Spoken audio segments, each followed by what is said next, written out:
जय माता दी।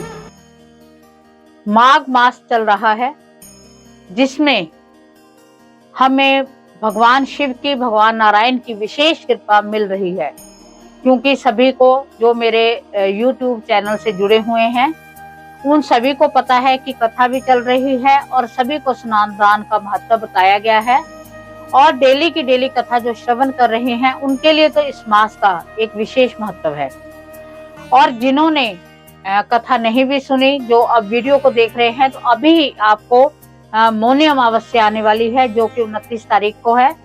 तो इस अमावस्या पर आपने विशेष रूप से जल्दी सूर्य उदय होने से पहले स्नान करके अपने इस माघ मास के जो भगवान का आशीर्वाद है उसको आपने प्राप्त करना है। तो आज हमारा जो वीडियो का विषय है वो माघ मास में आने वाली मौनी अमावस्या के साथ साथ जो बड़ा शुभ पर्व गुप्त नवरात्रि आ रहे हैं उसके बारे में आज हम चर्चा करेंगे। क्योंकि माँ जगदम्बा की कृपा से पहले अगर हमें बड़ों का, पितरों का आशीर्वाद मिल जाए तो उसका हमें कहना ही क्या है, बहुत अधिक फल मिलता है। और सबसे बड़ी बात है कि जो माघ मास है इसमें जो गुप्त नवरात्रि के साथ साथ मौनी अमावस्या, उसके साथ साथ जो महाकुंभ का पर्व है उसका एक विशेष ही महत्व है। तो सभी को महाकुंभ जो हमारे सनातन धर्म में बड़ा विशेष महत्व है, उस महाकुंभ की बहुत बहुत हार्दिक शुभकामनाएं। और उसके साथ हमने मौनी अमावस्या में कुछ ऐसे उपाय करने हैं कि हमारे जो पितर हैं, हमारे जो बड़े हैं, जो पूर्वज हैं, जो अब आज हमारे बीच नहीं है, उनका हमने विशेष आशीर्वाद लेना है और माँ जगदम्बा की गुप्त नवरात्रों में आराधना करके विशेष आशीर्वाद को प्राप्त करना है। तो हमारे जो हिंदू शास्त्र हैं, हमारे जो ग्रंथ है वो बताते हैं कि मौनी अमावस्या के दिन ही जो समुद्र मंथन हुआ था उसमें से जो अमृत का घड़ा निकला था उसको लेने के लिए जो राक्षसों और देवताओं का युद्ध हुआ था उसी में ये बूंदें छलकी थी। और ये उन नदियों में जो संगम महाकुंभ का भी चल रहा है, एक एक बूंद गिरी थी। तो ये 5 ऐसी नदियां थी जहां पर इनका अमृत गिरा और ये आज अमृत के रूप में ही इसको विशेष रूप से माना जाता है और है भी अमृत। और हम हमारे ग्रंथ ही बताते हैं कि जैसे प्रयागराज में जो महाकुंभ का पर्व है उसमें स्नान करने का इस पर्व पर क्या महत्व है।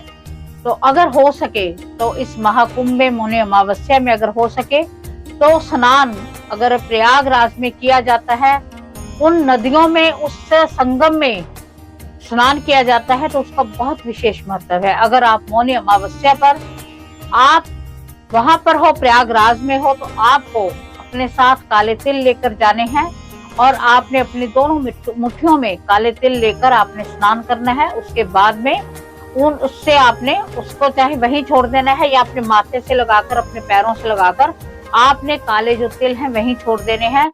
आप देखना उसके बाद में भी आपने 4 या 5 डुबकियां लगानी है। आप देखना आपका जो भी ग्रह पीड़ा है वो सारी शांत हो जाएगी। और इसके साथ ही जो नहीं जा पा रहे तो उनके लिए क्या है, जो भी गंगा जल घर पर पड़ा है, बिल्कुल ना होने से तो ये बेहतर है कि आप गंगा जल जो घर में पड़ा है उसको पहले अपने जो भी आपकी बकेट है, बाल्टी है, उसमें डालकर फिर आप पानी भरकर आपने ये सोचना है कि आप वहीं प्रयागराज में हो और भगवान शिव की, माँ गंगा की आप पर विशेष कृपा हो रही है, आप वहीं पर स्नान कर रहे हो। उसमें आपने थोड़े से ब्लैक तिल डालने हैं और स्नान करना है जगदम्बा का नाम लेकर, माँ गंगा का नाम लेकर, भगवान शिव का नाम लेकर कि उनके जटाओं से जो गंगा निकल रही है उसमें मैं स्नान कर रहा हूँ। अति शीघ्र आपने सूर्य उदय होने से पहले 29 जनवरी को आपने स्नान करके आपने शुद्ध वस्त्र पहनने, अगर हो सके तो व्हाइट कपड़े अगर आप पहनते हो तो बहुत शुभ है। उसके बाद में आपने भगवान शिव को काले तिल डालकर उनको स्नान कराना है। गन्ने के रस से भी आप उनका अभिषेक कर सकते हो, अनार के रस से भी अगर आप अभिषेक करते हो तो आपको बहुत विशेष लाभ मिलेगा। इस दिन आपने अपने घर के मंदिर में तो हम जगाते ही हैं दीपक, अपने घर के दक्षिण की ओर रात्रि को आपने दीपक जगाना है और सुबह आपने दक्षिण मुखी होकर आपने अपने पितरों के नाम पर जल देना है। ओम पितर देवता भ्यो नमः। आपने उनको उनका आशीर्वाद लेना है। आपका सिर उस समय ढका हुआ होना चाहिए, चाहे आप पुरुष हो, चाहे आप स्त्री हो, और अपने पितरों से आशीर्वाद लेना है और प्रार्थना करनी है कि आप हम पर अपनी विशेष कृपा बनाए रखें। इस दिन पीपल वृक्ष की पूजा का बहुत महत्व है। अगर हो सके तो आप 5 तेल के दिए वहां पर अवश्य जगाएं। अगर आपने 5 दिए नहीं जगाने तो एक ही दीपक में आपने 5 बातियों के मुंह निकालकर, जैसे 2 बाती ऐसे होगी, एक और होगी, तो आपने वो दीपक वहां पर जगाना है और आपने उनको पीपल वृक्ष को छूकर या तो ओम नमः भगवते वासुदेवाय नमः या ओम नमः शिवाय, ओम नमः शिवाय आपने कम से कम 11 बार बोलना है और पीपल की 5 परिक्रमा करनी है और अपने जो भी आपका दुख दर्द है, जो आपके काम नहीं बन रहे, वो आपने प्रार्थना करनी है कि मेरा जो भी दुख है, दर्द है, कष्ट है, जो मेरे बिगड़े हुए कार्य हैं वो बन जाए। आप प्रार्थना करना, आप देखना आपके कार्य कितनी शीघ्रता से बनते हैं। और इस दिन अगर आपकी कोई सेहत खराब है या आपको कोई भी ऐसी समस्या है जिसका आपको निजात नहीं मिल रहा, तो एक जो गोला होता है, सूखा गोला होता है, उसमें आपने थोड़े से काले तिल, थोड़ा सा सरसों का तेल, एक छोटी सी कील, उसके साथ थोड़ी सी बूरा खांड, थोड़ी सी शक्कर आपने डालकर और उसके ऊपर आपने उसे बंद कर देना है। पहले आपने कट करके उसमें सारा सामान भर लिया और फिर आपने बंद करके उसको ऊपर से आटा वगैरह लगा के या आप जैसे भी बंद कर सकते हो, बंद करके वो आपने पीपल के वृक्ष के नीचे अपने माथे से पहले लगा लेना है कि मेरी ये समस्या है, इस समस्या को दूर करो। अपने घर के चारों कोनों से लगाकर उसको पीपल के वृक्ष के नीचे आपने दबा आना है। आप देखना जैसे-जैसे चींटियाँ उसको खाएँगी, वैसे-वैसे आपके दुःख, दर्द और कष्ट हरते चले जाएँगे। ये तो है अमावस्या के विशेष उपाय, जो आपने मौनी अमावस्या पर करने हैं। और सबसे बड़ी बात, मौनी अमावस्या मतलब मौन रहकर जितना आप कर सकते हो, उतना ही आपको अति शीघ्र फल मिलेगा। आपने उस दिन ज़्यादा नहीं बोलना, ज़्यादा किसी के साथ लड़ना नहीं है, किसी से ज़्यादा बातें नहीं करनी। जितना हो मौन रहकर आप जितना भगवान शिव का जाप कर सकते हो, उतना ही आप जाप करो, आपको बहुत अधिक फल मिलने वाला है। अगर नहीं तो आप जिस भी इष्ट को मानते हो, उनको मन में ही मन चालीसा करो, मन ही मन उनका नाम लो, मन ही मन उनका आशीर्वाद लो, आपको अवश्य उनका आशीर्वाद मिलेगा। अब हम बात करते हैं कि जब हमारे पितर प्रसन्न हो गए, तो हमारे जो इष्ट देव हैं, जो देवी हैं, वो हमसे अति शीघ्र प्रसन्न हो जाएँगी। तो सबसे प्रथम की जो गुप्त नवरात्रि हैं, हम उसके बारे में अब हम चर्चा करने जा रहे हैं कि जो गुप्त नवरात्रे हैं वो 30 तारीख से शुरू हो रहे हैं 6:05 से और शाम तक इसका समय है 4 बजे तक का। और इस दिन इसका जो समय है वो है 4:10 शाम का। तो आपने जिन्होंने कलश स्थापना करनी है, जो व्रत करते हैं, बहुत अच्छी बात है। सबसे प्रथम आपने अमावस्या वाले दिन ही सारे अपना मंदिर को साफ कर लेना है। अपनी सारी पूजा पाठ की आपने तैयारी कर लेनी है। माता रानी के लिए जो भी आपके घर में प्रारूप है, जो आपने चौकी लगाई है, चुनरी लेकर आनी है, नारियल लेकर आना है, 16 श्रृंगार लेकर आने हैं, माता रानी के लिए भोग लेके आना है। पतासे और लौंग माँ जगदम्बा को अति प्रसन्न है, अति खुश होती है माँ जगदम्बा इस भोग से, तो आपने वो भोग लेकर आना है। और उसके साथ इसके साथ आपने रोली-मोली जैसे मैं सामान आपको बताती हूँ, माता रानी की चूड़ियाँ वगैरह, 16 श्रृंगार में सारा ही कुछ आ जाता है। तो अगले दिन आपने जो स्त्रियाँ हैं उन्होंने अपने सिर को धोकर मतलब केश धोने हैं अपने। और इन जो 9 दिन हैं आपके, इन दिनों में आपने सात्विक रहना भी है, सात्विक खाना भी है। अगर आप व्रत नहीं भी करते तो माँ जगदम्बा का पाठ करें और सात्विक रहकर आप पाठ करें तो आपके लिए बहुत शुभदायी होगा। मैंने आपको पहले ही बताया कि महाकुंभ में गुप्त नवरात्रों का आना बहुत शुभ संकेत है। माँ जगदम्बा की हमको अवश्य कृपा मिलेगी अगर आप लेना चाहते हो। आपको रोज की रोज कोई ना कोई ऐसी वीडियो मिलेगी, कोई नया पाठ मिलेगा जो आप सुनने मात्र से माँ जगदम्बा आपसे प्रसन्न हो जाएँगी। तो आपने इन दिनों में ब्लैक कपड़े नहीं पहनने, जैसे मैं आपको हर बार बताती हूँ। आपने अमावस के दिन, जिस दिन आपका अमावस को आपने तैयारी कर ली, नवरात्रों में अपने हाथों में थोड़ी-थोड़ी मेहंदी ज़रूर लगानी है, क्योंकि माँ जगदम्बा आ रही हैं। माँ जगदम्बा हम सबको अपना आशीर्वाद देने के लिए पधार रही हैं। आपका कोई भी घोर संकट है, कोई भी आपकी परेशानी है, अगर आपको लगता है कि उससे निजात नहीं पाया जा रहा, तो आप मुझे इसमें मैसेज करें और कमेंट करके आप मुझसे पूछें, आपको उसका आंसर ज़रूर मिलेगा।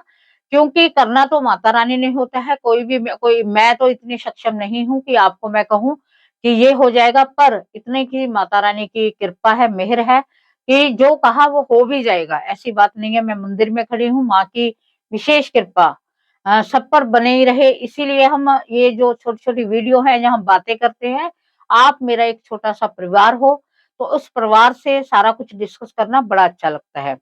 तो आपने कोई भी पाठ, मान लो आप कुंजिका स्त्रोत का पाठ करना चाहते हो, तो आप संकल्प लेकर पाठ करें, अपना नाम, गोत्र बोलकर, आप जिसकी पत्नी हो या अगर कोई आदमी कर रहा है, पुरुष कर रहा है, तो अपने पिता का नाम बोलकर आप संकल्प लेकर करें। इसमें मेन बात है कि अगर आप गुप्त नवरात्रों में मान लो आपका कोई भी कोई वीर बजरंगी को बहुत ज़्यादा मानता है, बालाजी को मानता है, तो आप बालाजी की ही उनका जो चालीसा है, उसका जो आप संकल्प लेकर अगर पाठ करते हो कि मैं 51 पाठ करूँगा, 101 पाठ करूँगा इन दिनों में और आपका ये कार्य है, भगवान सिद्ध हो जाए, मैं बहुत परेशान हूँ, अपनी परेशानी बताओगे, तो मैं आपको इस चीज़ की गारंटी देती हूँ कि आपका कार्य होने से कोई भी नहीं रोक सकता आपको।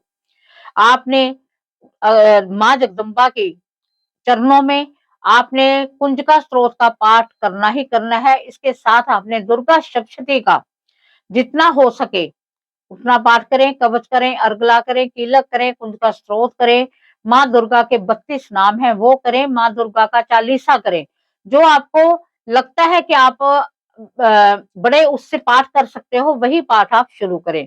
और इसके साथ मैं आपको स्पेशली एक चीज़ बताना चाहूँगी कि इन दिनों में आपने क्या करना है, चाहे राम, राम ही लिखना, लाल पेन से एक नोटबुक ले लें आप, उसमें कम से कम 108 बार या तो जय माता दी या राम राम या ओम नमः शिवाय, आप जिसको भी मानते हो, अगर आप भगवान श्री कृष्ण को मानते मानते हो, तो ओम नमो भगवते वासुदेवाय नमः। आपने 9 दिन नवरात्रों में अवश्य ही ये लिखना ही लिखना है 108 बार। डेली आपका रूटीन हो और जैसे आप देखो 108 बार लिखोगे, आपके मन में कितनी बार लिखते समय हमें थोड़ी-सी देर हो जाती है, तो हम एक मंत्र को कम से कम 3 से 4 बार रिपीट कर सकते हैं और हमें पता भी नहीं चलेगा कि हमने 1000 जाप हमारा कब हो गया। तो आपने ये अवश्य लिखना है और इस नोटबुक को आपने सँभाल कर रखना है। आप देखना, आपके जो बंद दरवाजे हैं, भाग्य आपका जो बंधा हुआ है वो खुल जाएगा। आपको विशेष कृपा माँ जगदम्बा की मिलेगी और जो कलश स्थापना है, मैंने आपको बताया 6 बज के 5 मिनट के बाद में आप कलश स्थापना कर सकते हो अगर करना चाहते हो तो। नहीं तो आप वैसे ही अगर माँ की जोत करना चाहते हो, तो सच्चे मन से, सच्चे भाव से, श्रद्धा से अगर आप माँ की जोत जगाते हो, तो आपको बहुत अधिक फल मिलने वाला है। तो आपने इन गुप्त नवरात्रों में माँ की आराधना करनी है, माँ का पाठ करना है। दुर्गा सप्तशती का पाठ अपने चैनल पर पड़ा हुआ है। जो कथा है वो भी डेली की डेली पढ़ रही हैं, उसको भी आप श्रवण करो और इसके साथ और भी पाठ पढ़ने जा रहा है कि पहले दिन आपने कौन-सा पाठ करना है, वो पाठ सुनने मात्र से माँ जगदम्बा की आपको विशेष कृपा होगी। आप कोशिश करें कि लहसुन, प्याज आप बिल्कुल भी ना खाएँ और इसके साथ ब्रह्मचर्य का पालन करें, तो आप पर माँ की विशेष कृपा होगी। माँ जगदम्बा को आपको पता है जो गुप्त नवरात्रे होते हैं, 4 बार साल में नवरात्रे आते हैं। ये जो गुप्त होते हैं, 2 गुप्त होते हैं, 2 प्राकट्य होते हैं। जो माँ के नवरात्रे हैं ये गुप्त हैं, माँ की आराधना गुप्त रूप से की जाती है, इसमें जो तांत्रिक है वो सिद्धियाँ प्राप्त करते हैं। तो इन नवरात्रों का विशेष है, ज़्यादा शोर नहीं डालना कि मैंने नवरात्रे रखे हैं, गुप्त नवरात्रे चल रहे हैं, हालाँकि यूट्यूब पर आजकल सोशल मीडिया है, सब कुछ पता चल जाता है, फिर भी जो आराधना कर रहा है, जो पाठ कर रहा है, उसे ज़्यादा शोर डालने की ज़रूरत नहीं है कि मैं ये पाठ कर रहा हूँ, मैंने ये कोशिश की है कि मैं अब की बार माँ जगदम्बा से अपना काम करवा ही लूँगा, वो तो माँ है, जगजननी है। वो कोई भी कार्य है, जब हम पिता से कोई भी कार्य नहीं कहते, जब माँ अगर कोई बात होती है, बच्चा अपनी माँ से कहता है और माँ की ही वो हिम्मत है, जो पिता से अपने कार्य को मनवा लेती है और बच्चों के लिए आगे ढाल बनकर खड़ी हो जाती है। वही माँ हमारी ये दुर्गा है, ये जगजननी है, इनके चरणों में हम कोटि-कोटि नमन करते हैं कि इन्होंने हमें जो भी हम डिस्कस भी कर रहे हैं तो इनकी बहुत बड़ी विशेष कृपा है। तो आप सभी ने गुप्त नवरात्रों में जो भी है आपने माँ जगदम्बा को डेली तिलक लगाना है, उनको पहले स्नान करवाना है, फूलों की माला चढ़ानी है, लौंग और पतासे के भोग के साथ-साथ डेली क्या भोग लगना है इसकी वीडियो भी मैं आपको जल्दी ही दूँगी।